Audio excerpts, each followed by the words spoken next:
Hey, what's up, preachers and teachers and others? What do you do when you're preaching a sermon and you mess up? You embarrass yourself, you say the wrong thing, you stick your foot in your mouth. The other day I was preaching a sermon, and you can actually watch this one online. Watch me put my foot in my mouth to my own destruction. I was trying to tell a story of an old woman in Africa who was coming to a clinic. And true story, saw it with my own eyes, and she was carrying her crippled husband on her back, hoping to bring him to the clinic so that we could heal him.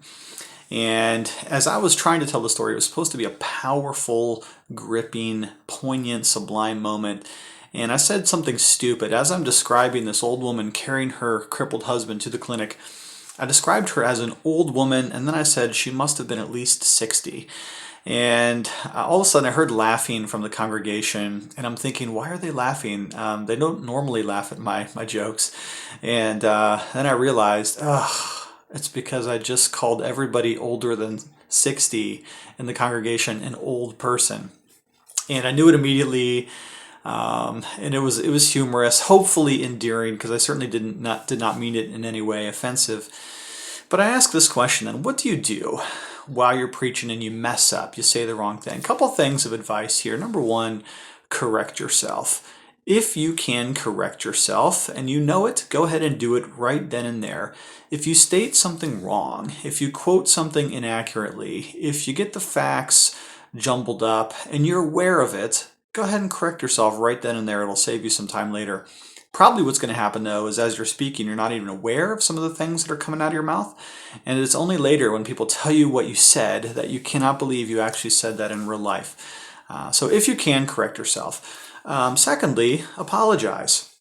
If you've said something and maybe it's come out a little bit offensive, hey, apologize sooner rather than later. You might have to apologize for it anyway, so you might as well do it right now. A good apology turns a gaffe into an endearing moment that actually draws the congregation closer together rather than allowing any sort of division to fester.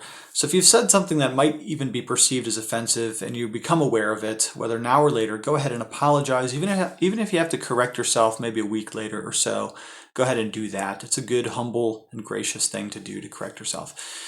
Third, make fun of yourself. A little self-deprecating humor never hurt anybody. In fact, self-deprecating humor is usually the best kind of humor there is in the pulpit. The last thing you ever want to do is make fun of somebody else. And let me just throw in another rule here for you preachers out there. Don't ever make fun of your wife. Because no matter how funny it is, and people may laugh, but deep down inside, they'll always be thinking that you are a condescending jerk when you make fun of your wife. So don't do it. She's precious. She's off limits. Don't make fun of her. But do feel free to make fun of yourself.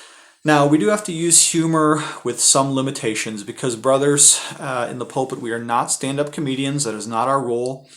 Yes, a little bit of humor does sometimes elucidate a passage or make a good point, but usually make it the self-deprecating kind, and don't ever be the hero of your own stories. If you're going to make fun of somebody, it should be you.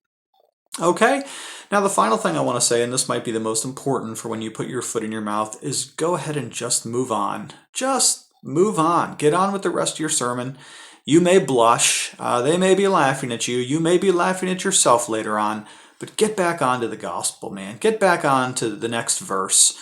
Get back to the cross. Get back to the blood of Jesus. Get back to the eternal redemption that comes through the Son. Your job up there is to declare Jesus Christ and Him only. And if you do that, even if you've made a fool of yourself in other ways, you will have had a good sermon. Because a good sermon is not necessarily an oratorical or rhetorical masterpiece, but it is in fact a declaration of the Lordship of Christ. So get back to it, man. Let it go. Let it slip. Don't dwell on it. Even if you feel your face is red, just get back to the gospel. After all, that's what we are doing.